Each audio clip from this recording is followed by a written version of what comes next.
Isang maganda at makulimlim na umaga mga ka-real talk. Ngayon, ito ang kaganapan namin. Natatawa talaga ako katilinin kasi sabi niya sa akin din, nagwa ka ng video kay na para na kay pang upload niya pang content. Yung naong ang una naong i-content karon mga ka-real talk. Sobrang blessed talaga ng all poblasyon ngayon, no? Ito ang kaganapan ngayon na araw. Mga ka-real talk, ang dami pong dumating. Punong-puno yung mga pagkargahan nila, yung ice bucket nila.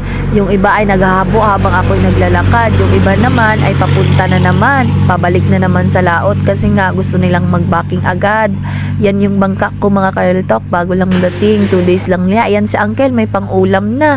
Yung iba naman mga ka-real talk, naglilinis ng kanilang mga bangka. Ang tawag dito ay nagbabanlot. Alam nyo ba mga ka-real talk, pag dito sa aming lugar, pag maraming isda, lahat ay nakikinabang. Nag-aayuma man, nag-bulad, tindahan, may libreng ulam.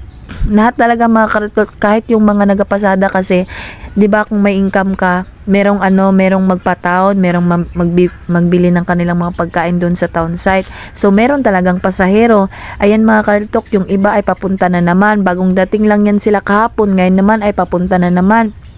Nagkakarga na naman sila ng ice, o 'di ba? Hindi madali ang buhay ng isang mananagat.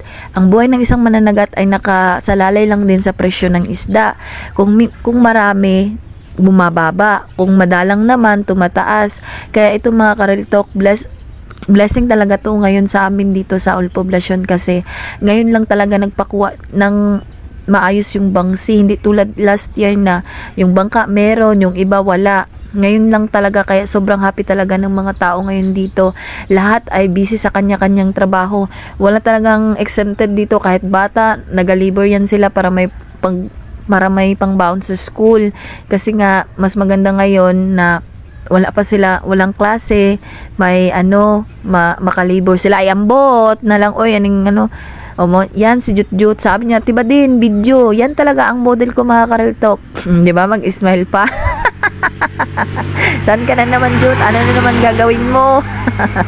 Yan mga ka-real talk, papunta na yung iba. Ayan, yan yung mga nagabulat kay Auntie Titing. O, diba? Nandyan si Madam Teteng. Shout out. Sobrang daming blessing. Ayan mga ka-real talk, ang daming lukos. Yung nahuli ng isang bangka na color blue. Hindi ko kilala kung sino yun. Basta yung auntie, yun ang may-ari. Tingnan nyo naman mga ka-real talk, sobrang blessed. Maaga pa lang. Ayan yung bangka na Rika, o nandyan sila Doming, nagsabi sila, hi, ati ba din, video daw, o diba, maghabwa pa lang yan sila mga ka-real talk, hindi pa nila time. Ayan na naman si Uncle, may bago na naman siyang pang-ulam, nangingi na naman siya doon. Yan yung body ko, naghihintay siya sa kanyang turno, kasi pangalawa pa sila nahabuan. Nandyan na yung mga labor, yung mga bata. Oh, yan yung mga libor. Habang naghahintay sila kay Buddy na mahabuan, dyan sila muna nagachismis-chismis na lang. Yung iba naman ay nagapunta na sa kanilang mga sekta upang magbulad. O diba mga ka-real talk, walang exempted. Yung iba ay pauwi na, may ulam na, libre pa. O diba? Kahit na ang mga asawa dito mga ka-real talk, dapat talaga abtik ka. Ara na si Jap-Jap, mingwit na daw siya. Yan mga ka-real talk, ang cute ni Ate Neneng, no? Yan sa Tilinan, gitripan ko na naman. Tilen. Hi! O, diba? May naghahabwa mga ka-real talk. Wala talagang katapos ang habwa. Habang may naghahabwa, may nagagawa na naman ng pukot.